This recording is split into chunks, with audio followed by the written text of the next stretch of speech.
Leadership is a demanding role. Constant pressure, tight deadlines, team dynamics, and conflict resolution.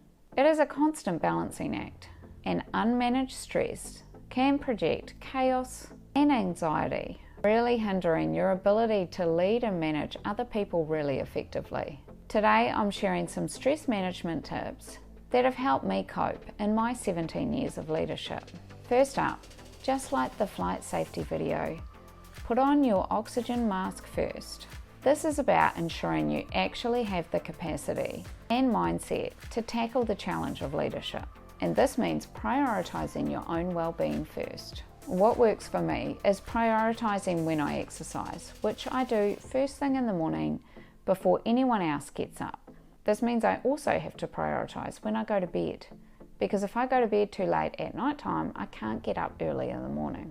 And I know I want to spend time with my kids after work. I don't want to spend time at the gym. So by prioritizing it, I get it done first. You can do this too by making sure that you prioritize things that help you relax and recharge, such as exercise, meditation, being outside, spending time with your family, whatever takes your mind away from work. Another tip is to develop healthy habits. Ensure you're getting enough sleep, eating nutritious meals, and staying hydrated. These seemingly small things can have a profound impact on your stress levels. They also affect how you show up to your team. A tired and unhealthy leader may not be the image that you want to project to inspire your team. And being tired and unhealthy also puts a whole lot more stress on your body. Another tip is to delegate effectively. Don't try and do everything yourself. Identify tasks that can be delegated to team members, empowering them and freeing up your time so you can concentrate on the heavier tasks.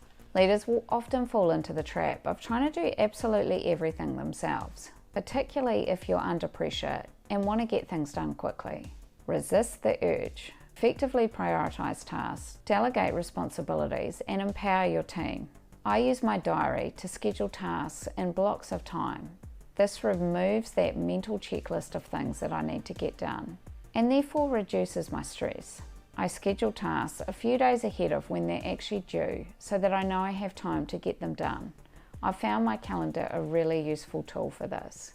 I'll block out time before a due date, and I know that it's then locked in my calendar, and then I'll also put in all the information that I need in that calendar blocking, so I don't need to go looking for anything when it comes time to do the task.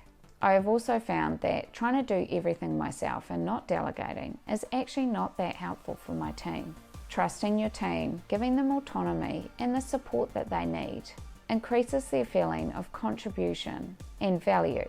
Don't get me wrong, I'm not talking about shoving all your work on everybody else. But part of your job is to distribute the work effectively and efficiently amongst your team. So don't confuse delegation with slacking off. Ensure when you do delegate, you're trusting your team members to do a good job, giving them the resources and support that they need, setting clear expectations, and providing feedback, as well as recognizing their contributions. My next tip is to build strong relationships. Cultivating strong relationships with your team members can take a bit of time.